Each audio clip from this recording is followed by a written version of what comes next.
Merci à tous d'être là. Pour assister à la conférence, il faudrait que vous mettiez les casques qui vont vous permettre d'entendre la conférence, le son en fait. Ce sera beaucoup plus confortable pour tout le monde. Bonjour.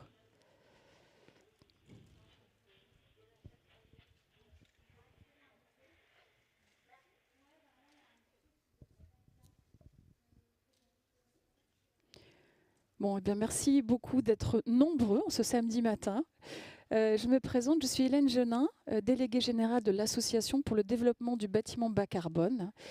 Et l'association est co-organisatrice de ce salon qui est une première édition, le premier salon de l'immobilier bas carbone, qui a pour objectif de présenter les solutions pour concevoir, construire, rénover les bâtiments, les quartiers, les villes de demain. Et l'objectif de cette présentation, c'est de vous présenter en fait où on en est, le sujet du bâtiment bas carbone, en quoi il est essentiel pour le secteur de l'immobilier et de la construction, ce qu'on a pu faire avec l'association depuis 7 ans, et puis vous inviter bien sûr ensuite d'aller au contact de tous les partenaires, de tous les acteurs qui sont très engagés pour faire du bas carbone, puisque sachez que tous les exposants qui sont ici sont des acteurs qui ont été sélectionnés parce qu'ils sont en avance, parce qu'ils sont totalement... ils ont aujourd'hui des savoir-faire et des compétences bas carbone. Voilà, donc c'est des recruteurs potentiels pour vous et un secteur qui est en pleine mutation. Cette question du bas carbone, ça va nous occuper pendant des décennies. Donc il y a des jobs certainement passionnants à prendre. Voilà, donc merci de votre présence ici. Donc je suis déléguée générale de l'association BBCA. Voilà, donc je coordonne les missions de l'association. Alors, qui on est? L'association a été créée en 2015, juste avant la COP 21. Cette COP 21, elle a été essentielle parce qu'elle a mis en lumière réellement la question du climat. Effectivement, quand on parle climat, on parle carbone. Le carbone, en fait, qui est aujourd'hui émis et qui se trouve stocké dans l'atmosphère et qui génère, en fait, le changement climatique dont on a vu cet été des moments de chaleur extrême qui vont se multiplier. Donc, on a une action de l'homme qui, par le recours aux énergies fossiles, eh bien, augmente le carbone, en fait, ce carbone, ce stockage carbone dans l'atmosphère. Et donc, on a tous une responsabilité majeure à faire dans ce sujet. Donc, 2015, COP21 et l'association est créée. Elle rassemble en fait des acteurs majeurs de l'immobilier et de la construction qui vont s'unir pour se prendre en main et agir sur cette question du carbone. On n'attend pas une réglementation, on n'attend pas des contraintes, des pénalités, non. On se prend en charge en se disant comment on peut avancer ensemble et être d'avant-garde. Donc l'association, très rapidement, pardonnez-moi, je vous invite à couper vos téléphones s'il vous plaît, merci beaucoup. Donc l'association, elle est immédiatement reconnue d'intérêt général par l'État, c'est-à-dire que tout ce qu'on fait, on le partage et on va avoir l'aide de l'État. C'est-à-dire que si on a des dons, on peut recevoir des dons de mécènes qui donnent droit à des déductions d'impôts. C'est-à-dire que l'État reconnaît que ce qu'on fait eh bien, est effectivement bon pour l'environnement. Donc dans l'association, il y a aujourd'hui 140 membres à peu près qui sont des maîtres d'ouvrage, des promoteurs, des bailleurs, des collectivités, des villes, des aménageurs, des utilisateurs donc, qui ont des bâtiments et qui exploitent des bâtiments, des architectes et de la maîtrise, donc maîtrise d'œuvre également, des architectes, des constructeurs, des bureaux d'études et d'ingénierie.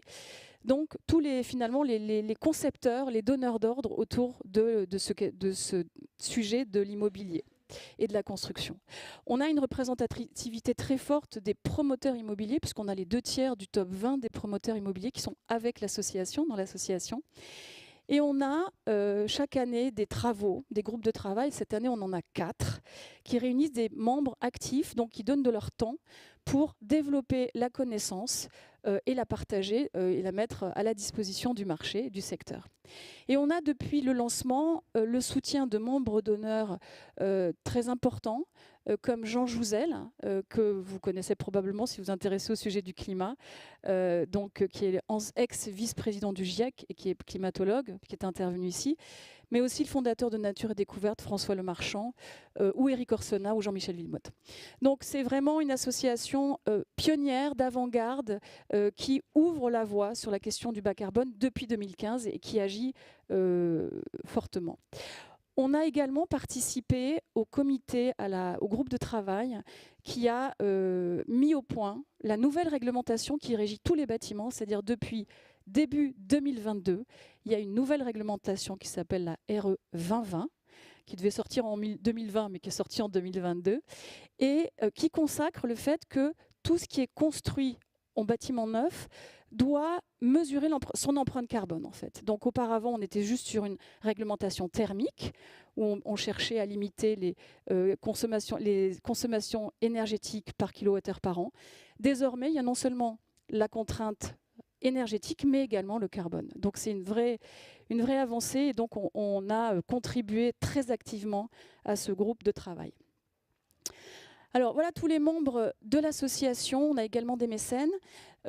Ils sont fortement représentés chez les exposants que vous irez voir, que vous allez trouver ici. Donc qui sont mobilisés avec nous. Vous avez donc tous ces partenaires, et là vous avez les membres de l'association qui sont donc auprès de nous et qui soutiennent nos actions. Alors notre rôle depuis la création de l'association, c'est vraiment trois choses. C'est mobiliser le secteur, en fait, les professionnels, sur cette urgence à changer de pratique et à réduire l'empreinte carbone des bâtiments. C'est développer la connaissance pour fournir à la profession des outils qui soient pragmatiques, qui permettent de donner des guides sur comment faire du bas carbone. Et puis, quand on fait bien les choses, il faut aussi bien les communiquer. Et ça, c'est très important. C'est-à-dire que BBCA est une association communicante et on soutient les opérations exemplaires, les actions exemplaires de nos membres. Et donc, on valorise les bonnes pratiques au travers d'un label d'excellence qui est le label BBCA, bâtiment bas carbone, dont on va voir plus dessus, qu'on va aborder dans les slides suivantes. Et donc, eh bien, évidemment, ce lieu, cette première édition du CIPCA, où on a remis des trophées, où on a présenté de nouveaux labels, eh bien, est un écrin formidable pour mettre en lumière en fait toutes les opérations exemplaires et également les acteurs qui tirent le marché, qui sont des locomotives. Notre objectif, et il y en a déjà qui y arrivent, c'est ça qui est formidable, c'est de diviser par 2 les émissions du secteur. Vous savez on recherche une neutralité à horizon 2050, neutralité carbone. On a quelques décennies pour agir et on a déjà des gens qui y arrivent, donc c'est eux que nous mettons en lumière. Alors voilà les réalisations de l'association depuis 2015. On a lancé l'association. On a créé en 2016 le premier label de mesure de l'empreinte carbone du bâtiment sur tout son cycle de vie pour le bâtiment neuf. C'était la première étape. On a poursuivi en 2018 avec un label pour les bâtiments rénovés. Comment on fait une rénovation bas carbone ? Et puis, donc, on anime la profession avec des remises de palmarès. On a lancé le manuel de la construction, on a conçu, publié le manuel de la construction bas carbone que je suis ravie de vous offrir. C'est celui que vous avez sur vos chaises. Donc, il y a un manuel à l'usage des décideurs et qui permet de comprendre. Il a été fait par des experts, donc membres actifs de l'association, et qui permet de comprendre comment on construit bas carbone. Donc, je vous invite vraiment à le prendre. Voilà. Et puis, on a engagé les territoires l'année dernière en mettant en lumière ceux qui également tirent le marché et sont très, très actifs. Voilà donc les différentes actions menées au pas de charge. Et en 2022, avant-hier, on a présenté le label BBCA Quartier qui engage les aménageurs, les collectivités à piloter l'empreinte carbone de leur réalisation. Et on a également présenté hier le label BBCA Exploitation qui explique comment quelles bonnes pratiques on doit mettre en œuvre pour exploiter bas carbone des bâtiments. Donc il va couvrir en fait les utilisateurs, le facility management. Enfin, finalement, on est en train de couvrir tout l'écosystème avec des outils pragmatiques pour agir et progresser et réduire l'empreinte carbone de tout le secteur. Alors, pourquoi il est important d'agir au secteur du bâtiment? Eh bien, c'est parce qu'il il représente plus du quart des émissions carbone de la France.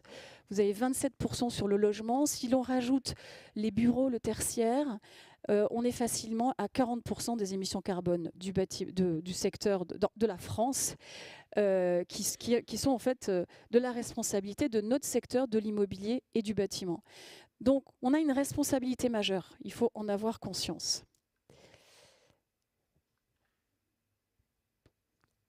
Alors, ce qui est important est totalement nouveau pour le secteur et qui bouleverse réellement, qui impulse une vraie révolution des méthodes. Eh bien, c'est que le carbone, il est émis en fait sur tout le cycle de vie du bâtiment. Quand vous construisez, quand vous exploitez, quand vous êtes en fin de vie, c'est-à-dire on va avoir, chaque étape aura son lot en fait d'émissions carbone. La construction, on va retrouver les émissions des matériaux. Quand vous faites des matériaux, eh bien, il y a de l'énergie qui est émise, il y a donc son lot d'émissions. En exploitation, toute phase de rénovation, de transformation d'un bâtiment va avoir son lot d'émissions. Et donc, pour mesurer l'empreinte carbone du bâtiment, il faut non seulement mesurer ce qui se passe en exploitation, pendant la phase d'usage du bâtiment, mais aussi ce qui se passe avant, c'est-à-dire la construction de l'enveloppe du bâtiment, et ce qui va se passer après, c'est-à-dire la transformation, les rénovations successives, les démolitions éventuelles.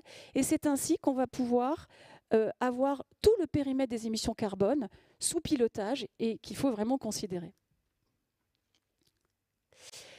En moyenne, quand on parle d'un bâtiment neuf, quand on construit un bâtiment, dès qu'on construit 1 mètre carré, on va émettre 1,5 tonne de CO2, considéré sur 50 ans, par rapport à ce que je viens de vous indiquer. Et ce qui est tout à fait nouveau, c'est que jusqu'à toutes les réglementations thermiques successives, ne s'intéressaient qu'à la partie exploitation, c'est-à-dire la phase d'usage. Quand on considère l'intégralité du cycle de vie, eh bien, on se rend compte que l'énergie, finalement, pendant la phase d'usage des bâtiments, ne représente que 40% des émissions carbone du bâtiment. Le solde, c'est-à-dire les 60%, eh bien, ce sont les matériaux et les équipements. Donc, c'est quelque chose de très nouveau et il faut vraiment engager le travail sur cette question-là, en plus de l'énergie. En rénovation, alors la rénovation, c'est aussi un sujet fondamental parce que rénover un bâtiment plutôt que d'en démolir un pour en construire un, eh bien, c'est un acte bas carbone parce que vous allez conserver l'existant et vous allez éviter d'émettre avec des matériaux neufs ou des équipements neufs. Prolonger la durée de vie d'équipements qui sont encore fonctionnels est fondamental parce que c'est bas carbone. Donc, on sait qu'aujourd'hui, 60% des bâtiments à horizon 2050 sont déjà construits. Ils existent, c'est le parc existant. Et donc, il va falloir réellement, la rénovation bas carbone va être indispensable à mener parce que, eh bien, déjà, il y a des énergies qui sont plus ou moins carbonées. On a aujourd'hui une énergie qui est plutôt d'origine nucléaire, alors qui provoque d'autres débats, mais en tout cas, elle a un atout, c'est qu'elle est décarbonée. Mais après, eh bien, dans une rénovation lourde, par exemple, 40% de l'empreinte carbone d'une rénovation lourde, elle est liée aux matériaux qui vont être utilisés. Donc tout ça, toute cette réflexion, elle doit être prise en compte globalement. Et en exploitation, eh bien, c'est la même chose. On a dévoilé hier donc, la question de l'exploitation bas carbone. Donc, tout le secteur aujourd'hui est engagé dans une vraie révolution bas carbone. Et c'est un secteur qui aujourd'hui est dans une dynamique exceptionnelle. On a un calendrier, on sait qu'on a quelques décennies pour agir. Et ce qui est formidable, c'est qu'il y a déjà plein de solutions qui existent, qui ont été éprouvées. Et tous les acteurs qui sont là au CIPCA, eh bien, sont là pour démontrer, pour montrer ce qu'ils savent faire et pour cette démonstration de savoir-faire. Donc, dans une situation compliquée, puisqu'on a aujourd'hui peu de temps pour agir, on est vraiment dans un champ de possibles très important et une responsabilité majeure. Alors, qu'est-ce qu'un bâtiment bas carbone? Eh bien, c'est un bâtiment qui parvient à réduire et à maîtriser ses émissions de carbone sur l'ensemble de son cycle de vie. C'est également un bâtiment qui va pouvoir contribuer à l'effort de neutralité carbone, c'est-à-dire qu'à un moment donné, le carbone qui restera, en fait, qu'on n'aura pas pu réduire, parce qu'à un moment donné, ne rien construire, c'est bas carbone. Ne rien faire, c'est bas carbone, mais ça, c'est pas possible. Parce qu'on a une démographie, parce qu'on a des besoins. Donc, il faut réduire l'empreinte carbone de ce qu'on fait.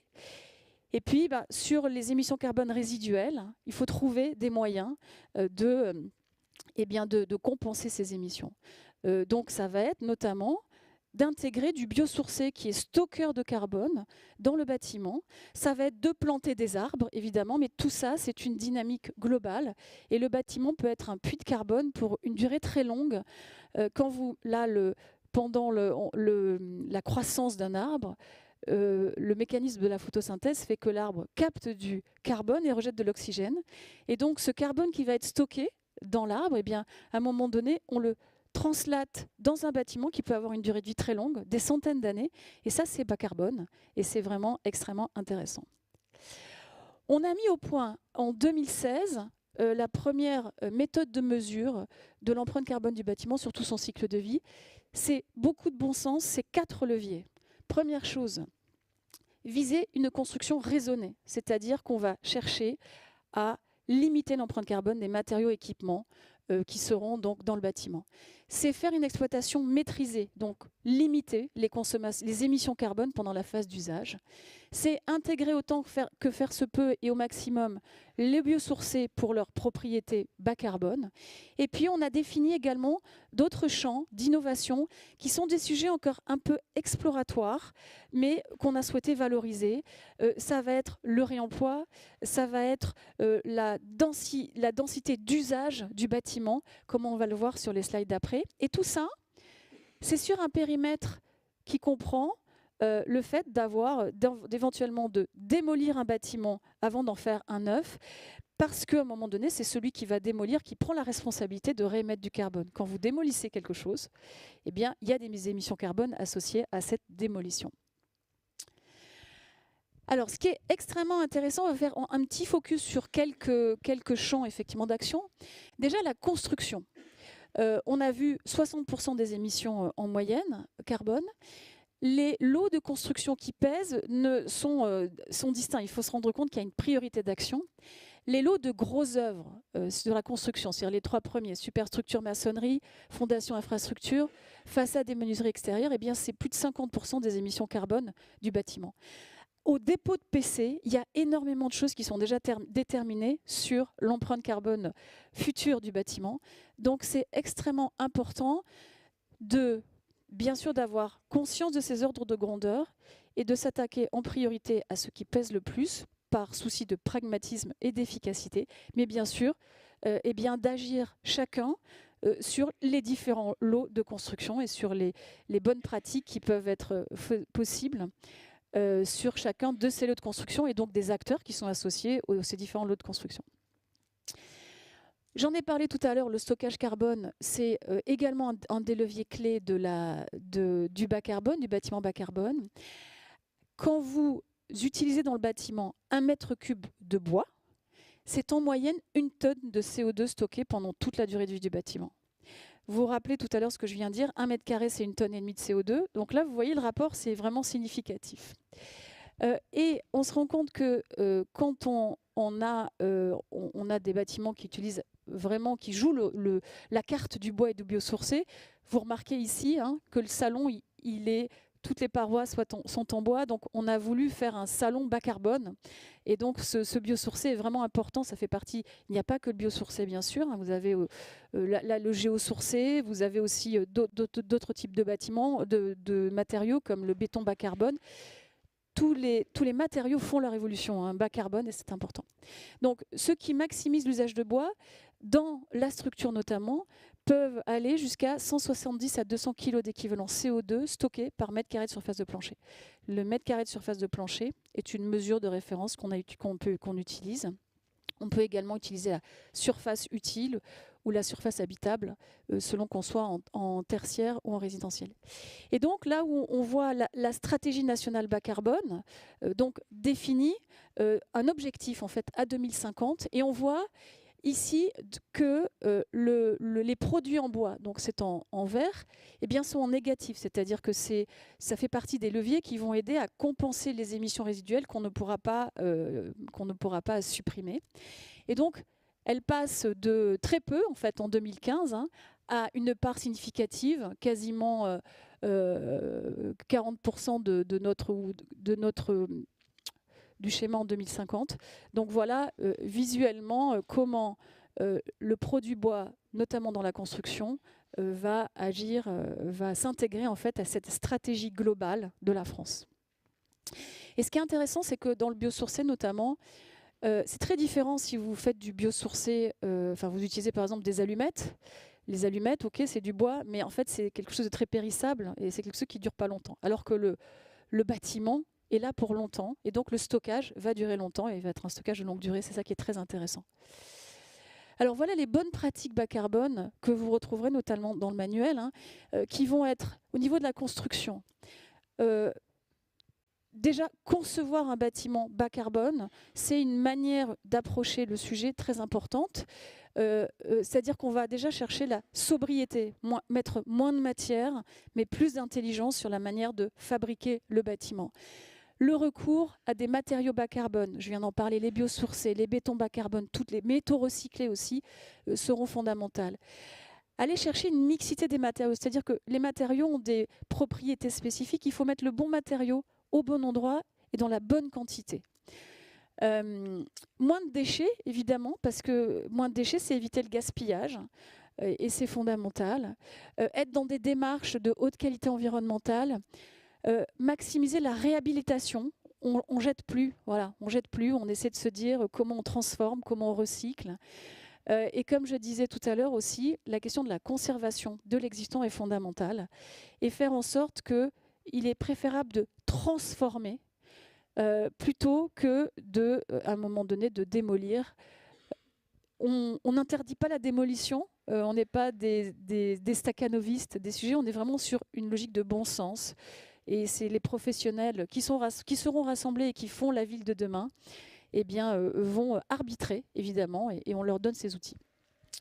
Exploitation maîtrisée, c'est déjà une enveloppe du bâtiment qui va être efficace pour limiter les consommations énergétiques du bâtiment. Donc ça, c'est fondamental. Et puis après, on va faire en sorte que les systèmes, que les équipements soient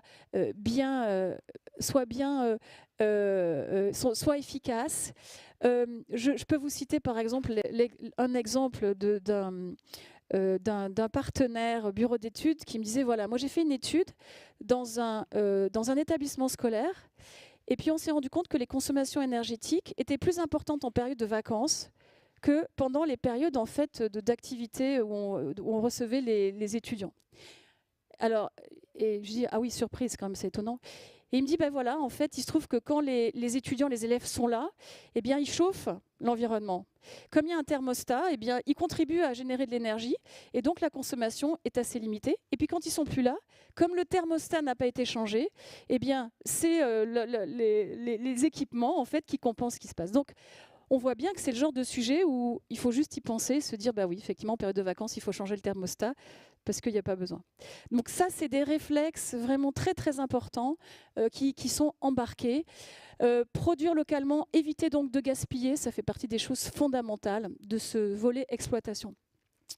Stockage carbone, j'en ai parlé tout à l'heure, donc c'est les matériaux biosourcés. Et puis, en économie circulaire, le réemploi, ça fait partie des leviers fondamentaux. Concevoir pour faire en sorte, dès la conception, imaginer la transformation du bâtiment pour éviter de tout casser, pour tout refaire. C'est une manière différente d'aborder le sujet. Mutualiser les espaces. Un bâtiment vide, ça n'est pas un bâtiment bas carbone. Un bâtiment dont les usages vont être densifiés va être un bâtiment bas carbone. Voilà, donc on est vraiment sur un champ de possibles, de solutions qui existent, qui doivent rayonner, qui changent de manière significative les modes de pensée de construction de la ville.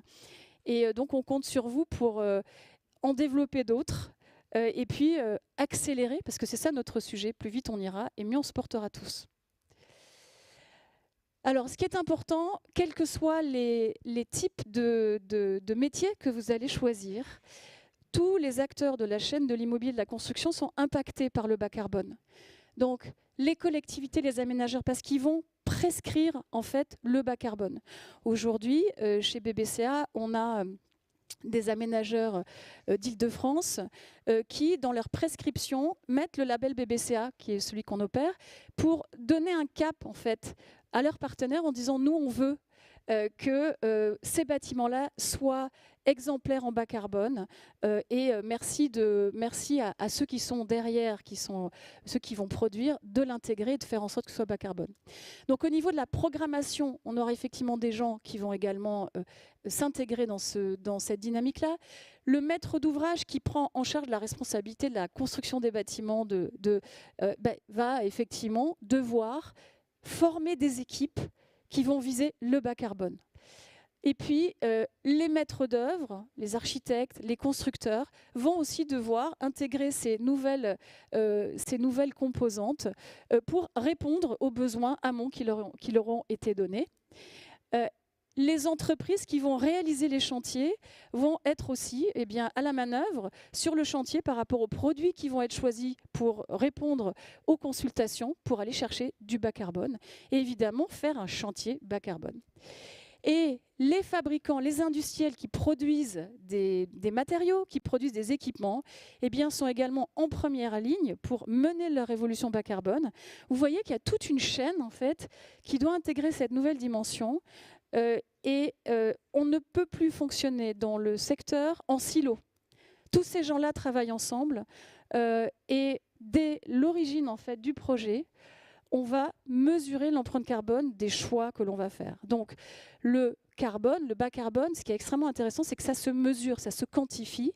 Et notamment les bureaux d'études et d'ingénierie vont avoir un rôle majeur dès l'amont de la chaîne du projet pour évaluer, ils sont aux côtés tout au long du projet pour évaluer l'impact carbone en fait, des choix qui sont faits et donc éventuellement évoluer, faire changer les variantes pour qu'on soit vraiment en phase de la conception à la réalisation du projet pour impulser, mettre en place ces opérations bas carbone. Donc il y a des compétences nouvelles qui se créent mais qui vont intégrer les métiers actuels. C'est vraiment très important. Et c'est pour ça que ces métiers sont au cœur de cette transformation de l'écosystème et de la réalité du sujet. Donc BBCA opère un label. Qu'est-ce que c'est un label? Un label, c'est une méthode pour mesurer les émissions carbone du bâtiment et c'est des plafonds d'émissions à ne pas dépasser sur la construction, sur les émissions totales du bâtiment. Voilà ce qu'on va très rapidement. Aujourd'hui, on sait par exemple, si on prend le résidentiel collectif, chaque fois qu'on construit un mètre carré de bâtiment neuf, on émet au total 1,5 tonne de CO2, dont 800 kg par mètre carré. Ça, c'est le bâtiment traditionnel qui n'aura pas fait d'effort. Eh bien, BBCA dit, pour vraiment pouvoir être éligible à se dire qu'on est bas carbone, il ne faut pas excéder 1,150 tonnes d'émissions sur le projet en intégrant le stockage carbone, qui sont des émissions négatives, et ne pas excéder 650 kg sur la phase construction, équipement, matériaux. Comment on mesure la phase construction? C'est intéressant, c'est important, je ne sais pas si vous l'avez en tête. Chaque matériau, et de plus en plus on est en train de les développer, a une fiche de déclaration environnementale et sanitaire, qu'on appelle aussi FDES. Et ces matériaux, ces fiches, en fait, c'est les fiches d'identité du produit. Et on va trouver dans ces fiches les émissions carbone du matériau en question ou de l'équipement sur tout son cycle de vie, c'est-à-dire qu'est-ce qu'il a émis en carbone pour le construire, pour le mettre en œuvre, et puis ensuite en fin de vie, combien il y aura de carbone pour le retraiter éventuellement. Donc on va se servir de ces fiches de déclaration environnementale et sanitaire pour faire dans un grand tableur Excel la somme de tous les matériaux, tous les équipements qui sont mis dans le bâtiment pour savoir si on est bon. Et on ramène tout ça, pour être tout simple, en kilos d'équivalent CO2 par mètre carré. Voilà, donc ça, pour nous, c'est le niveau minimal pour pouvoir être éligible au label BBCA pour les bâtiments bas carbone exemplaires. Et ensuite, on a des niveaux pour ceux qui vont plus loin. Dès qu'on économise 10 kilos supplémentaires en allant chercher des leviers différents sur l'énergie, sur la construction ou sur des points innovation, tous les 15 points, eh bien, on va avoir un BBCA performance et un excellence. Voilà. Alors, donc, en bref, sur le bâtiment neuf, un label BBCA, c'est 25 à 45% et plus de réduction des émissions carbone du bâtiment. En tertiaire, c'est 15 à 35% et plus. Je vais vous présenter juste après un film sur le tertiaire. Vous verrez un petit peu les bâtiments concrètement qui ont été labellisés. Rénovation, le label rénovation également existe. Donc, on va avoir également des exigences sur l'exploitation et puis aussi sur la construction qui vont s'adapter suivant le type de rénovation qu'on va faire, thermique ou lourde. Alors, ce qui est très important, c'est que, comme je vous le disais tout à l'heure, il faut que tous les acteurs de l'écosystème fassent leur part dans l'engagement, dans l'impulsion de cette question du bas carbone. Et on a la chance d'être suivi par le Conseil régional d'Île-de-France, la mairie de Paris, qui, pour le logement social, vont donner des bonus aux bailleurs sociaux pour ceux qui vont chercher le label BBCA. Donc c'est une belle reconnaissance. Et alors, la reconnaissance ultime, c'est que la société de livraison des ouvrages olympiques s'appelle la Solidéo, qui est responsable en fait de la mise en œuvre des ouvrages olympiques et paralympiques pour les Jeux olympiques 2024, a choisi le label BBCA pour tous les bâtiments en fait jusqu'à R+8, c'est-à-dire tous les bâtiments doivent être BBCA. On a déjà des bâtiments qui sont en conception là qui sortent. Et donc, c'est 160 000 mètres carrés des bâtiments des Jeux olympiques et paralympiques qui vont être labellisés BBCA. Donc, on est très fiers. Donc, c'est vraiment... les Jeux olympiques doivent être une vitrine de l'excellence bas carbone française et avec un rayonnement mondial. Et BBCA est donc le label qui permet d'attester de cette exemplarité. Alors aujourd'hui, on a engagé dans ce label pour les bâtiments exemplaires 450 opérations, c'est 3 millions de mètres carrés, avec une dynamique de progression très forte depuis le lancement du label en 2016. On se rend compte que c'est vraiment, ce label, il est pour tous les... au début, en 2016, on était vraiment sur l'Île-de-France, qui était très dynamique. Et là, on a une répartition qui se fait en province également, c'est formidable. Beaucoup en Île-de-France. Et on a déjà une opération au Maroc, BBCA, et on s'apprête à lancer en 2023 un label bas carbone au niveau européen. Voilà, donc la dynamique change d'envergure dès 2023 au niveau européen. Donc là, c'est vous donner un petit focus sur les lauréats, les nouveaux lauréats. Chaque année, on présente les nouveaux labels qui ont été attribués à des opérations exemplaires. Donc cette année, c'était 67 opérations, 525 000 mètres carrés. On se rend compte que c'est tous les types de bâtiments qui doivent être bas carbone. Hein. C'est des opérations de 450 mètres carrés à 117 000 mètres carrés. Donc c'est pour tout le monde, c'est partout. C'est sur toutes les typologies de bâtiments et ça s'appuie sur des pratiques bas carbone que je vous ai présentées tout à l'heure, construction, exploitation, stockage, économie circulaire. Alors, je vous propose de faire un petit tour d'horizon sur les lauréats tertiaires qui ont été présentés hier lors de la remise des trophées BBCA. Vous trouverez sur le site de l'association le volet résidentiel qui sera également sur YouTube. Voilà, donc un petit tour d'horizon sur les lauréats tertiaires 2022.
Donc voilà, là vous avez un échantillon d'opérations tertiaires. Comme je vous l'indiquais, il y a le pendant résidentiel qu'on a dévoilé hier. Et puis, il y a également, on a un palmarès des maîtres d'ouvrage qui a été dévoilé. Donc, voilà, les acteurs que vous avez vus, pour certains, sont exposants ici. Donc, je ne peux que vous inviter à aller prendre contact avec eux.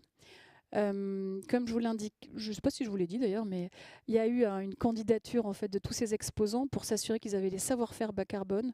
Donc, vous avez une garantie que les gens que vous rencontrerez sont dans cette démarche. Et donc, vous pouvez discuter avec eux. Et puis, je vous invite vivement à choisir cette orientation bas carbone parce que c'est celle qui est d'avenir pour vous et pour votre parcours à venir. C'est fondamental. Donc, nous, BBCA, en tant que pionniers, on continue notre travail de pionnier, d'éclaireur du sujet pour partager avec le plus grand nombre. Donc, parmi les temps forts, on a une méthode sur le 9 qui va sortir d'ici fin septembre, qui est mise en compatibilité avec la réglementation, la nouvelle réglementation qui vient de sortir. On va publier le référentiel BBCA quartier, donc pour le quartier bas carbone exemplaire en octobre, ainsi que le référentiel BBCA exploitation.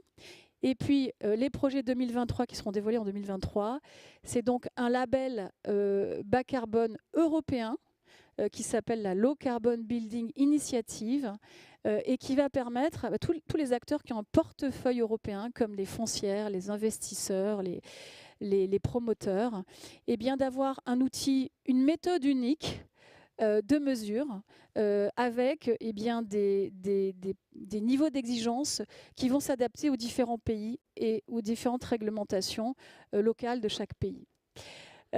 Également annoncé jeudi un label BBCA pour les commerces.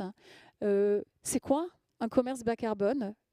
Quelles sont les spécificités qu'on a intégrées dans sa mesure et quels sont quel est le cap de l'exigence qu'on doit fixer sur cette typologie de bâtiment?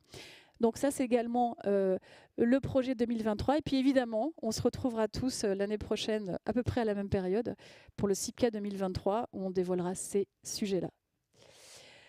Alors, on a des partenaires qui contribuent à nos travaux, qui sont ici.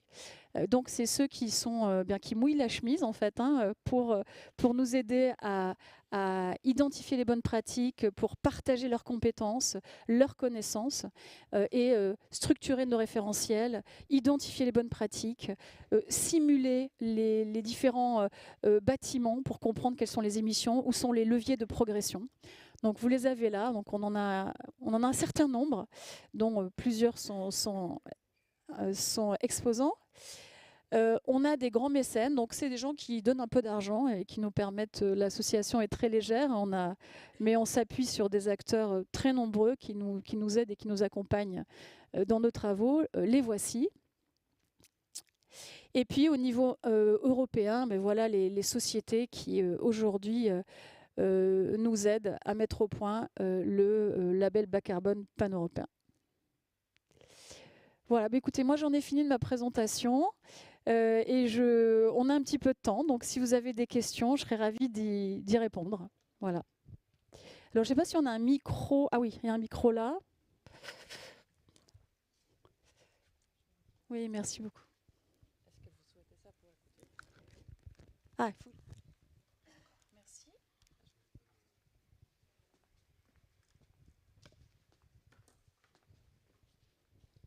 Alors attendez que je mette le fil.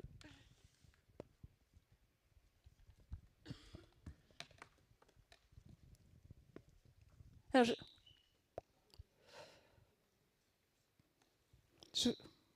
Vous m'entendez? Ouais. Oui, oui. Ok. Bonjour, alors moi je travaille pour Verekia, donc on est exposant ici. Donc on est promoteur en construction de pierres de taille massive, donc un matériau géosourcé. Et c'est vrai que votre label, il parle pas beaucoup des matériaux géosourcés, par exemple la terre crue également, alors que ce sont des matériaux qui sont historiques, ancestraux, avec lesquels on construit depuis très longtemps, vu que les Romains, par exemple, à l'époque, édifiaient déjà des monuments avec ces matériaux. Et c'est vrai que peut-être que le bois absorbe le carbone en forêt, etc. Mais après, il nécessite plus de transformation. Et souvent, il est issu de forêts européennes. Et donc, il nécessite du transport, etc. Alors que la pierre, c'est un matériau local. Par exemple, nous, nos carrières, elles sont situées à moins de 100 km de nos chantiers en Île-de-France. Et on s'est associé avec Matisse Bois Construction, qui, eux, on travaille avec BBCA. Et je voulais savoir pourquoi vous ne mettez pas aussi en avant l'alliance du matériau bio et géosourcé, parce que vous en avez parlé un tout petit peu, mais selon moi, pas assez pour justement édifier des bâtiments bas carbone et pérennes sur une durée de temps beaucoup plus avancée que uniquement avec des matériaux bois ou biosourcés en général. Alors, merci beaucoup pour votre question. Donc, Verrekia est exposant ici. Donc, Verrekia fait partie des exposants qui, effectivement, ont des savoir-faire bas carbone à présenter.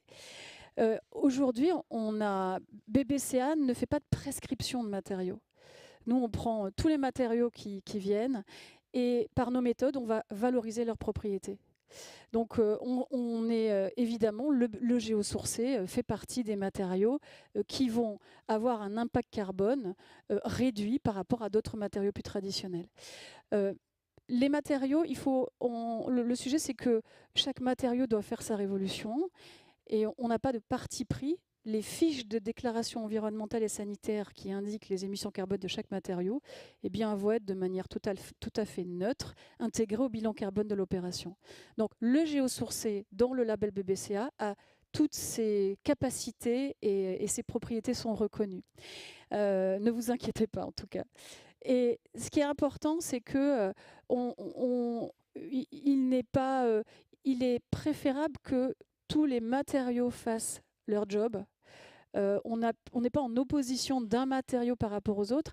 Il est clair que le bois, notamment, est parti très tôt sur ce sujet du bas carbone depuis 2016, avec beaucoup d'illustrations de bâtiments exemplaires, parce que d'abord c'est un matériau bas carbone et qu'en plus il stocke, mais tous les autres matériaux, effectivement la pierre doit montrer les savoir-faire et les bâtiments qui sont construits en pierre.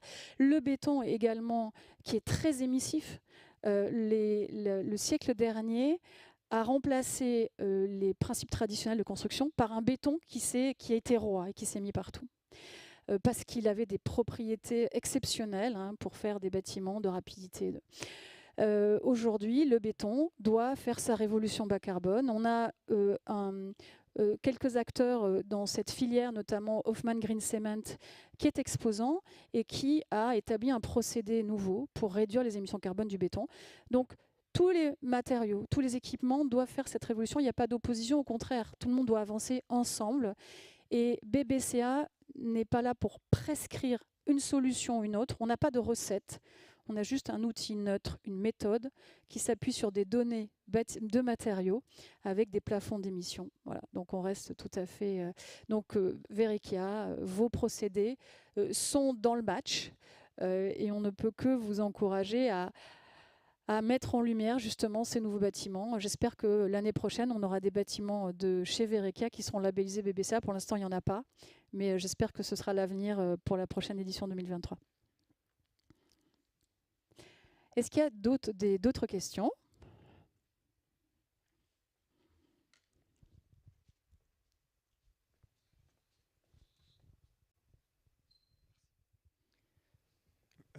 Déjà, merci pour votre intervention.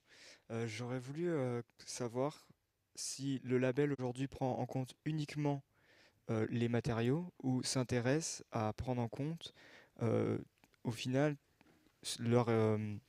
leur transport, comme on avait discuté à l'instant, et également l'impact du chantier, que ce soit sur sa dépollution, que ce soit sur éventuellement la destruction du bâtiment existant sur le lieu du chantier, et puis après sur toute la phase de construction, qui est du coup des choses différentes des matériaux. Alors, c'est très bonne question. Effectivement, alors c'était peut-être pas suffisamment clair dans ce que je vous exprimais. Tout est pris en compte. Tout ce que vous venez de me dire, en fait, est pris en compte. La démolition, c'est la première étape s'il y a une démolition. Elle est prise en compte.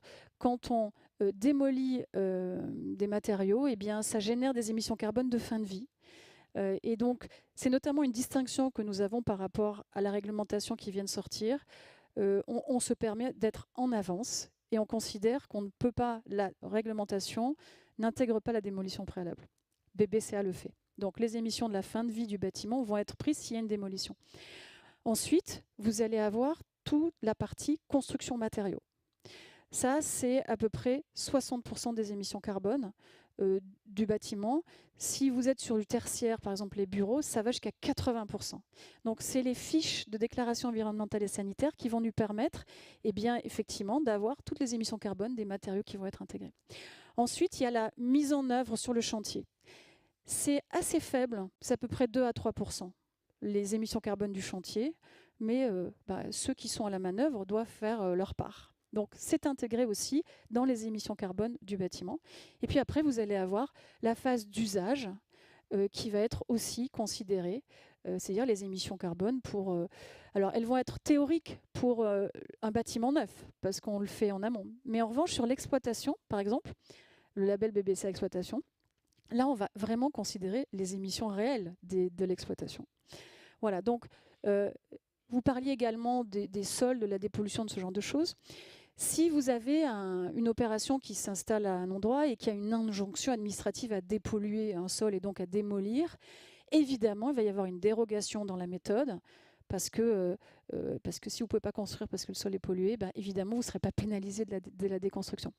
Ce qui est extrêmement important dans mes BCA, c'est qu'on travaille avec on n'est pas hors sol.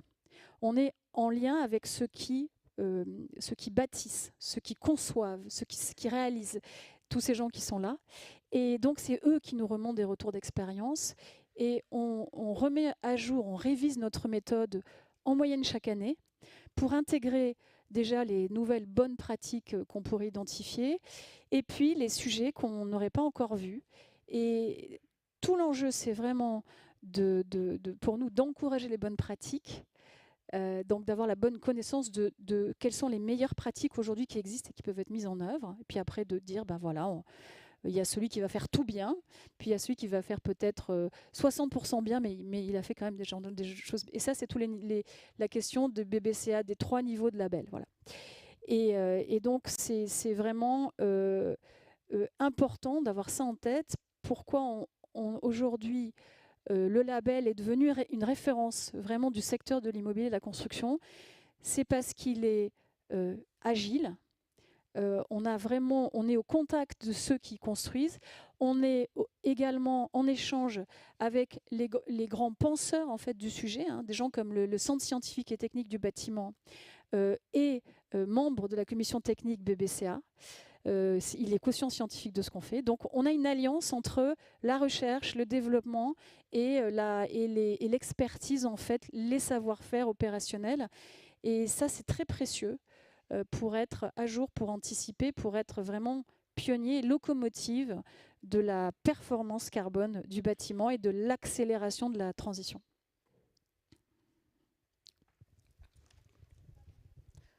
Bonjour. Alors voilà, moi je travaille dans un bureau d'études TCE, dans un pôle environnement, où on réalise des analyses de cycle de vie, des bilans carbone pour tout ce qui est RE 2020 et labellisation.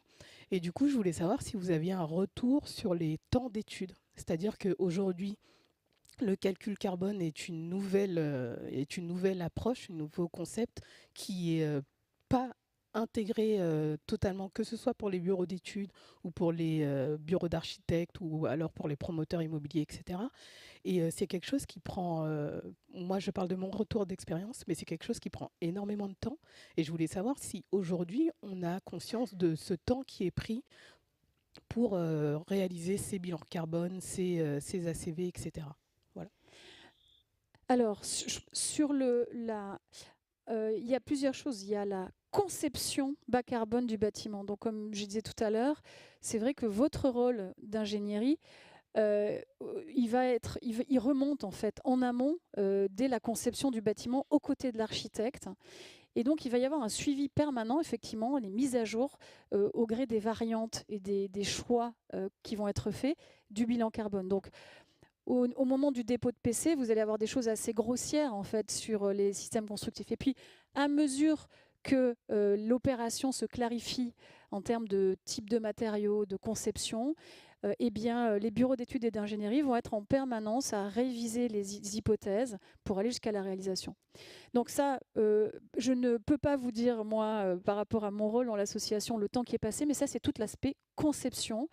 Et effectivement, vous avez raison, c'est des nouvelles manières de travailler. On ne peut plus travailler en silo. Donc, le discours qu'on va porter, c'est d'inciter les donneurs d'ordre à tenir compte, notamment dans leur budget, dans le temps, du fait qu'il y a des nouvelles choses à faire, c'est-à-dire faire une analyse du cycle de vie et la réviser sur tout le process.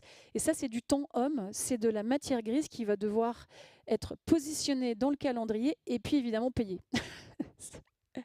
Donc ça, c'est fondamental. Donc, je pense que donc ça, c'est l'aspect conception. Et effectivement, c'est un vrai job.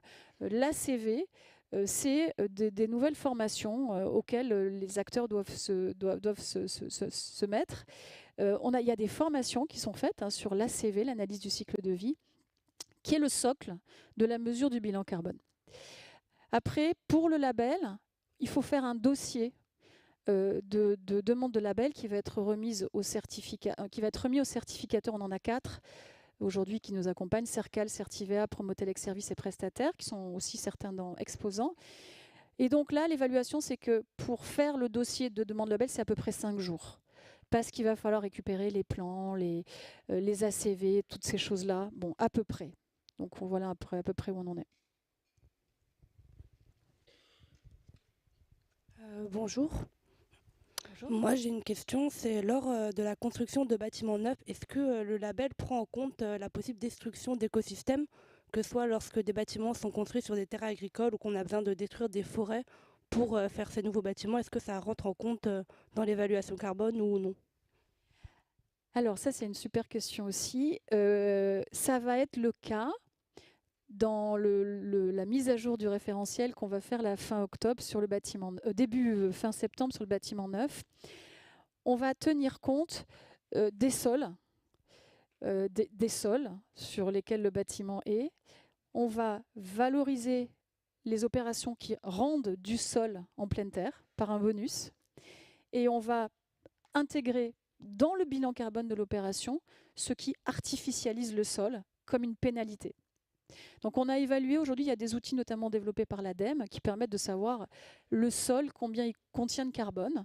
Et donc eh bien, le sol va être valorisé au même titre que la construction. Donc ça, c'est une des nouveautés du référentiel de la mise à jour du référentiel qui va sortir.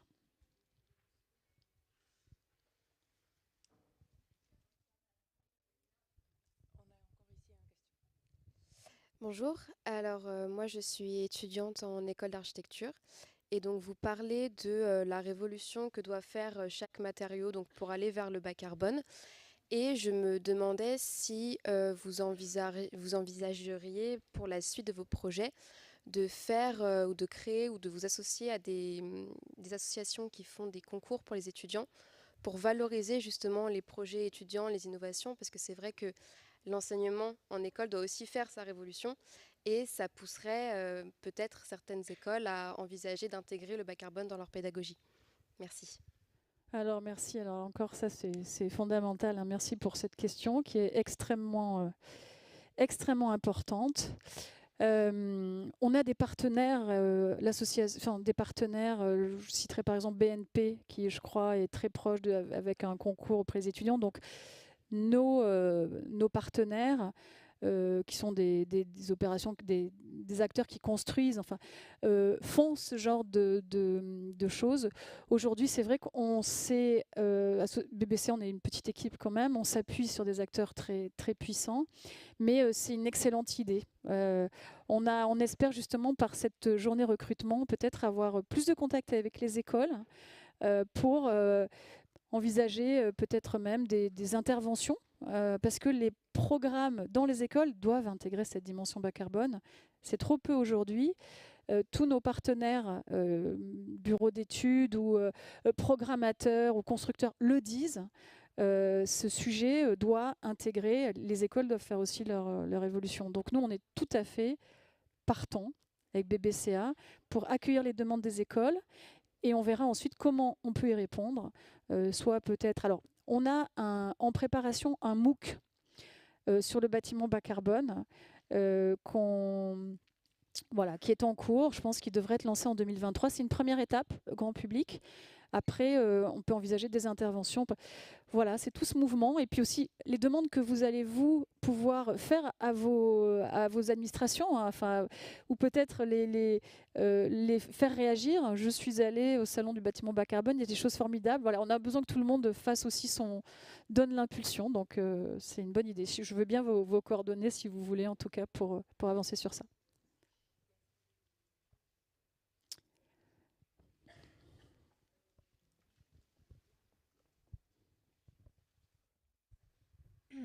Bonjour, je suis ingénieure projet au Luxembourg, donc qui est un pays très demandeur d'initiatives carbone. Et je me demandais, niveau performance, avec les expériences que vous avez eues, est-ce que c'est possible d'atteindre l'excellence, le niveau du label, avec un bâtiment uniquement en béton bas carbone, ou les structures doivent forcément, ou à 80% du temps, passer au moins en mixte bois-béton pour atteindre ces niveaux vraiment avancés du label? Merci. Alors, on a au Luxembourg un partenaire qui est BPI, hein, qui travaille avec nous pour mettre en place le label bas carbone, le Low Carbon Building Initiative. Donc, voilà. On n'est pas obligé de faire du bois pour être bas carbone et être bâtiment. Donc, vraiment, c'est un mix de solutions. Et c'est vrai qu'en revanche, le bois est avantagé parce que le stockage est valorisé. Donc, je n'ai pas d'opération aujourd'hui en tête parce que le béton bas carbone est quand même, c'est des solutions qui sont aujourd'hui pas forcément largement relayées. Hein, c'est quand même, on en est au début. Donc, pour l'instant, sauf erreur, il n'y en a pas. Mais tous les projets sont mixtes, c'est-à-dire que vous n'avez pas que du bois. Vous avez la majorité des BBCA Excellence qui vont intégrer des produits mixtes et qui vont être avec du biosourcé, avec du béton bas carbone, avec du réemploi. Et l'excellence, c'est ceux qui vont un peu cocher toutes les cases en général. Mais voilà.